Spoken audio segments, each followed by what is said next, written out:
How do you read the law on whether he had the legal authority?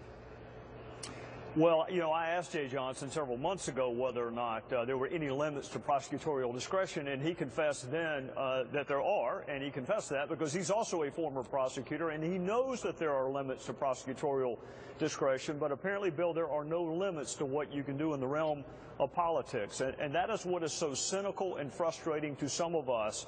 You have a con law professor who admits he lacks the power to do something, but because of political expediency and the elections are over and he's never going to be on the ballot again, he goes ahead and does it anyway.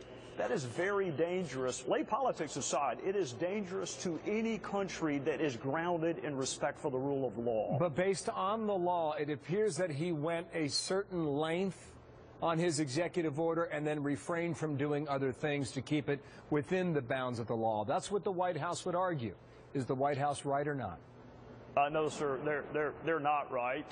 Senator Obama was right, and candidate Obama was right, but President Obama is wrong. There's a difference between exercising prosecutorial discretion on a case-by-case basis. All prosecutors do that. But to announce ahead of time we're no longer going to prosecute certain categories of crime. With respect to immigration, that's not criminal. That's a civil matter. So now you're arguing the president can suspend all civil remedies, and added to that, you're now arguing not only can we not impose sanctions on you, we can confer benefits on you. So, Bill, think about this. We cannot prosecute you for crime, we can confer benefits on you, and we can pardon you if you do commit any crimes. Why do you need a Congress or a Supreme Court? Just have a president. What are Republicans prepared to do on this? That's a great question.